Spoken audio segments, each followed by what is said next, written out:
পৰিৱৰ্তন অবিহনে আচলতে একোৱেই নহয়। জীৱনত যদি চৰম সত্য কিবা আছে সেইটো হ'ল পৰিৱৰ্তন। গতিকে ইয়াৰ পৰা সংবাদ মাধ্যম আঁতৰি থাকিব কিয় আৰু কেনেকৈ? সংবাদ মাধ্যম আঁতৰি থকাৰ কোনো প্ৰশ্নই নাই। গতিকে স্বাভাৱিকতে সংবাদ মাধ্যমকো এই পৰিৱৰ্তনৰ হৈ চুই যাব।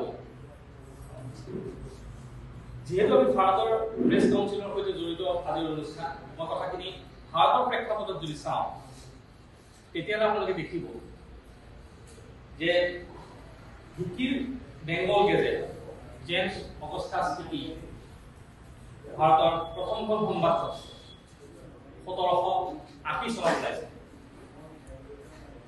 জেমছ অগষ্টাছ চিটি যেতিয়া প্ৰথম বেংগল গেজেট উলিয়াইছিল সেই সময়ৰ সংবাদপত্ৰৰ যি মুষ্টিমেয় দুইখন আছিল তেওঁলোকৰ মূল উদ্দেশ্য আছিল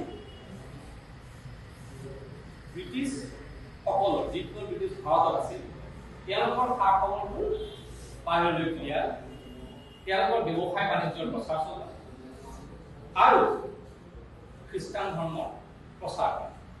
মানুহে অন্ততঃ কিবা এটা পাবলৈ সক্ষম হৈছে। গতিকে আমাৰ সাংবাদিকসকলে এই সকলোখিনি মিলাই চলিবলগীয়া অৱস্থা আহি গৈছে। আৰু এটা কথা, আমাৰ সাংবাদিকসকলক বহুতে বৰ্ণনা কৰে, তেওঁলোকে সাংবাদিকসকল সকলোৱে দুখ কৰে, কিন্তু সাংবাদিকে যদি অকণমান সামান্য দুখ কৰে সাংবাদিকসকলক বেয়াকে সমালোচনা কৰে। এনেকুৱা এচাম মানুহ দেখিছো চৰম দুৰ্নীতিৰ পৰা গোচখোৰ সেইখিনি মানুহেও আজি সাংবাদিকক সমালোচনা কৰিবলৈ স্পৰ্ধা কৰিবলৈ লৈছে। এইবোৰ কি হৈছে? কাৰণ আচলতে হয় সংবাদ মাধ্যমৰ প্ৰতি মানুহে আস্থা হেৰুৱাইছে, এইটো সাংবাদিকসকলৰ দুখ নাই। এইখিনিৰ কাৰণে গোটেই ব্যৱস্থা কৰাটো কি আজি চৰকাৰে গোটেইখিনি যোগ্যতা পৰ্যায়ত কণ্ট্ৰল কৰিছে, হয় প্ৰলোভন দিছে আৰু নহ'লে দমন কৰিছে। এতিয়া আজিৰ দিনত আমি দুটা শব্দ খুব ইণ্টাৰচেঞ্জেবলি ব্যৱহাৰ কৰোঁ, আমিও ব্যৱহাৰ কৰোঁ, প্ৰেছ আৰু মিডিয়া।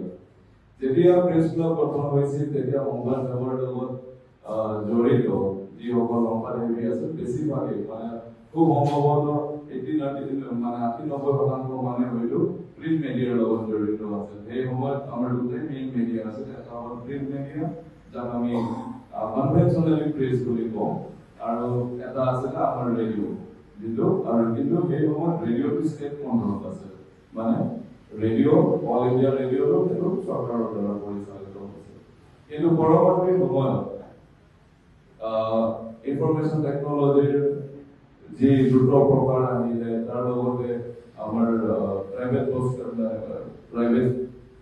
নিউজ চেনেলছ আহিলে, প্ৰাইভেট মিডিয়া প্লেয়াৰ্ছ এণ্ট্ৰি হোৱাৰ ক্ষেত্ৰত ৰেডিঅ'ৰ ক্ষেত্ৰতো আজিকালি প্ৰাইভেট ৰেডিঅ' প্লেয়াৰ্ছ আহিলে। যিকোনো খবৰৰ বাবে যোগাযোগ কৰক 7099017330 অথবা 7099017990